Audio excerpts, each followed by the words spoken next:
Welcome to this complete outdoor transformation in Heath, Texas. We're going to walk you through the entire project.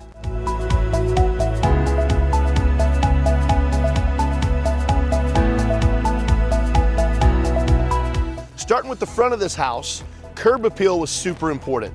They wanted their front yard to look beautiful as well in addition to the home itself. And we started that by pouring these big 4-inch pavers with a salt finish. Now these are actually framed and poured like regular concrete, so they're 4 inches thick with a salt finish on top, and then we went ahead and matched it with an overlay of the front porch to give it a salt finish as well, so it was nice and synonymous.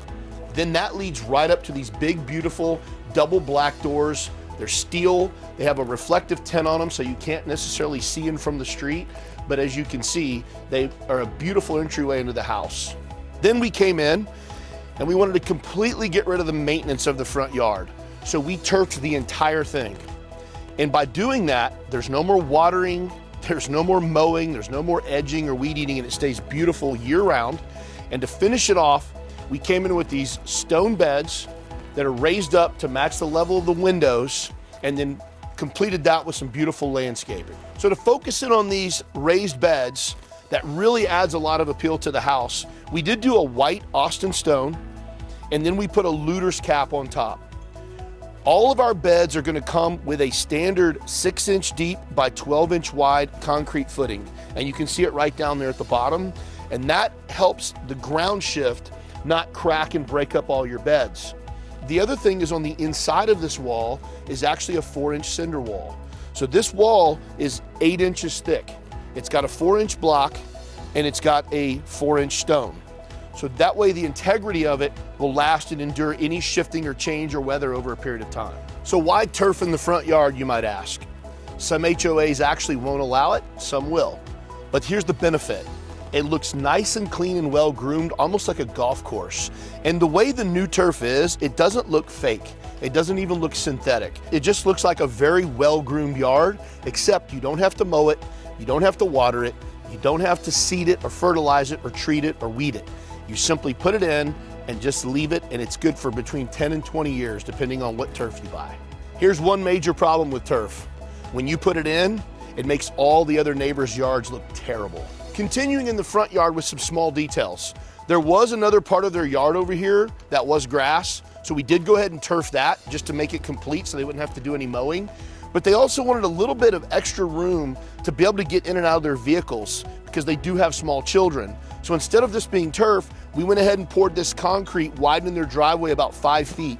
So now they can safely pull in with multiple cars, unload the kids, and be able to walk up to the house. Making our way to the rear of the house, this is still part of the side yard coming off of the driveway. So yes, we did go ahead and turf this as well, which does two things. It keeps them from having to take care of it, but it also gives their kids another little area that they can play in if they want to. And by looking back here, you see all the fun stuff their kids have. And then we continue down the back of their pool house, and there's turf there, as well as in the entire rear of the home. Now this is what I call a grand entrance into paradise. Moving to the backyard, see we have a screen here. They obviously wanted a roll down screen for two reasons. To block the sun that's beaming in here right now, but in addition to that, it can contain their children. So when they have their small children back here, they can roll that screen down and it provides a stop for their kids to keep everything contained back here. Moving into the backyard, this was all concrete, and we came in and we did a rubber top coat on it for a couple reasons. One, it smooths out all the concrete and gives it a beautiful finished look.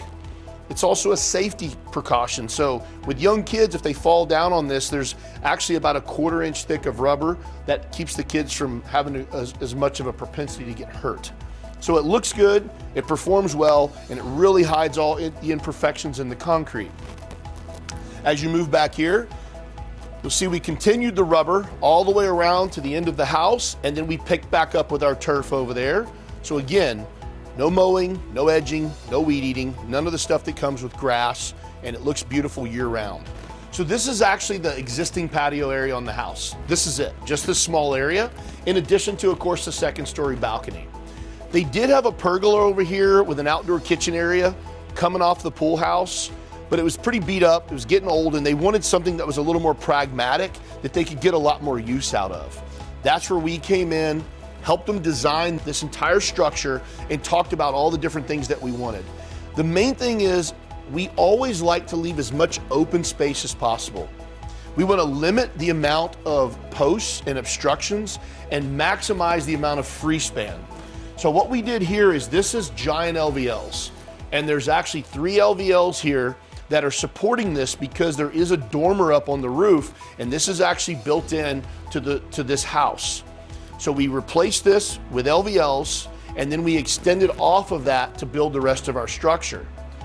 So with us having the second story up here, it did add some additional weight, but we removed some posts that were here prior to help support and came in and added this big beam.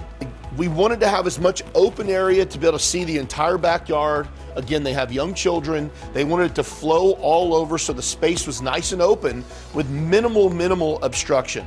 And that's what was our goal, to accomplish that. So again, we used another giant header beam there with LVLs, and then we put in our 8x8 post with as much span as possible.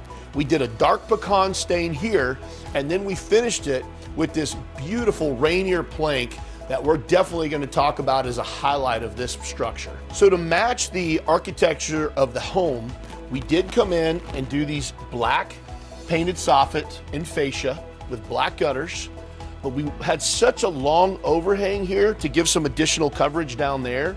We did have to create a longer soffit, which we did in the Rainier Plank, and then we came back with the black fascia and gutters on the outside. And the reason for that was obviously when the sun's in a certain place, you have a lot of intrusion. So we wanted to extend this out, which we did about 4.5 feet, to give more sun protection in here, rain protection, in addition to providing some shade for people who would want to sit down here on the deck.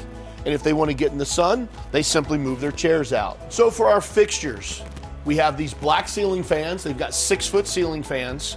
We did a black trim light because it matches everything else. And then they obviously have some speakers and obviously a TV, but then they added this really cool mosquito misting feature. If you look closely here under that soffit, you'll see all of it there, and that is all a mosquito misting system that they can turn on. So been looking at the structure, the complement of the black to the dark pecan stain just gives it a really good look, and it again ties back into the house itself. So these doors were on the pool house originally, so this is all the original stuff to the house.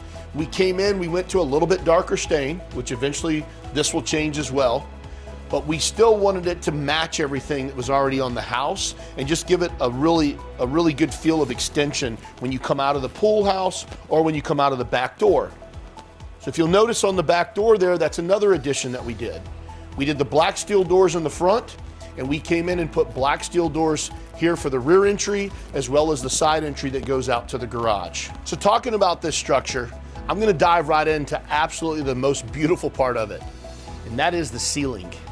Believe it or not, when you're looking from here, you see a lot of the ceiling. People think you don't look up and see it, but just standing right here, you can see how much the ceiling plays a part on the overall view and aesthetics of this structure. This ceiling is not your typical cedar ceiling. This is a Rainier Plank product that is a high-grade veneer product that is on top of a solid cedar material. Now, here's the thing about it. As you can see, it's flawless.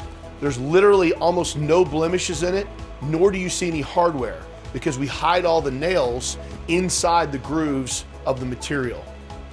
And when you look at it, the variation in board and color just gives it a much more beautiful appeal than a standard tongue and groove. Because of that, you don't see a bunch of knots and things of that nature. But here's the coolest part. It's about half the cost of a solid cedar plank. It also has the highest grade cedar that you can get because it's a veneer, which means it's only about a 1/16 of an inch thick. And so one inch thick board can make 16 of these. So the actual conservation of the wood and the aspect of being efficient and effective is really prevalent using this material. A few other things about this Rainier Plank. It's a very efficient product because of the way that it's made. So it's not only more cost effective, but it's more performance effective. It doesn't cup and it doesn't unpeel because the glue in this veneer is boil tested, which means you can put it around spas, you can put it in outdoor areas that have extreme heat because of the type of glue that's used in this veneer. But in addition to that, you don't get some of the other problems that you have with a solid wood. So when you look up here at the ceiling and you see the Rainier Plank versus this solid cedar material here, obviously it's beautiful. Both of them are beautiful, but a very different look. I love the contrast and the perfection of that board on that Rainier Plank versus the more rustic look with the knots and some of the blemishes and some of the other natural occurring things in that cedar. When you put the two together, it's absolutely beautiful. Let's talk about this kitchen. This kitchen started off pretty small and basic, and it grew, which about 90% of the time it does. We started off with a small kitchen over here on this wall, and then we turned it. We were gonna make a partial run, which turned into a full run all the way to the post, and then we added this other addition just to enclose this area. This is done with an Austin's chopped stone with a Luter's top, and a couple things that I would like to point out is we actually rounded the entire kitchen so it followed the original retaining wall. This just aesthetically looks more pleasing than if we would have just squared it off, and it makes it fit and look like it architecturally belongs. Pretty simple appliances, refrigerator, power burner, a nice grill, and then a pizza oven. But still lots of counter space to have to serve and put your stuff when you're cooking or whatever you have going on, whether you're having a party or just hanging out. Then we did a little bit of privacy here. This back slat wall, which we didn't do tight slats on because we didn't want a ton of obstruction, but we did want to have a little bit of privacy. So while you're back here cooking with these other houses and people, it just kind of gives you a little bit of privacy without too much obstruction. So here's the back of the kitchen. Even though we did a bar ledge, it's more of a service area for this other side to have access with outlets and so forth. But here's the cool part. This is an access panel that's big enough to actually climb inside the whole kitchen if you ever need to address any electrical or plumbing. Since no one's really gonna see it, and even if they did, you have a nice entry door there to get inside the entire kitchen cavity. So your plumber or your electrician can take care of anything down the road. And then of course, we continued with turf all around the whole back of the house.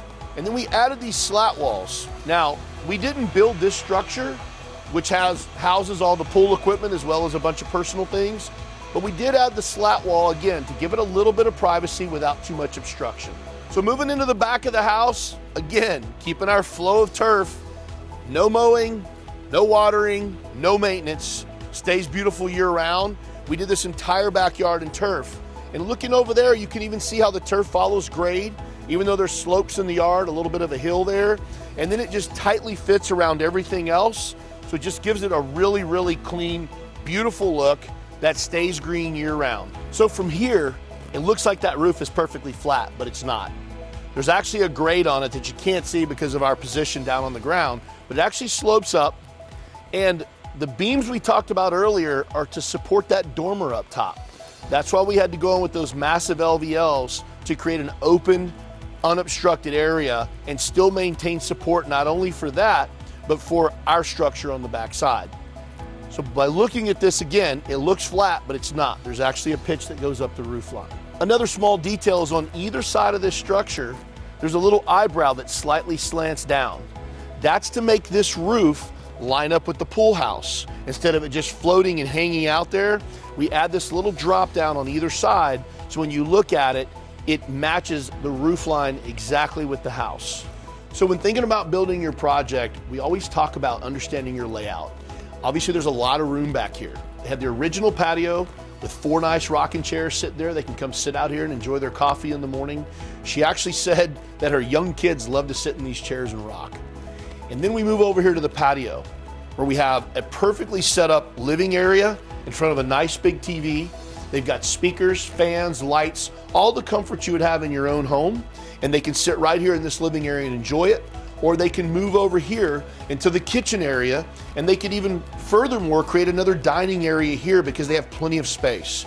And that's one thing we always talk about, is think down the road of what you want to do under your space, how much room you're going to need, how much open and free roaming space you want versus when you have a lot of people over, where are they going to be and what are they going to be doing? So in concluding this beautiful outdoor transformation, from the very front of the house to the very back of the house, everything was redone. From the grass to the concrete, to a new structure, to even new doors on the house. This is what you call a complete overhaul, and it came out beautiful. We hope you enjoyed this video. We hope we helped you learn something more about a project you may be doing in your future, and we hope that you watch more of our videos later. Wishing you all the best, and remember, always do the right thing.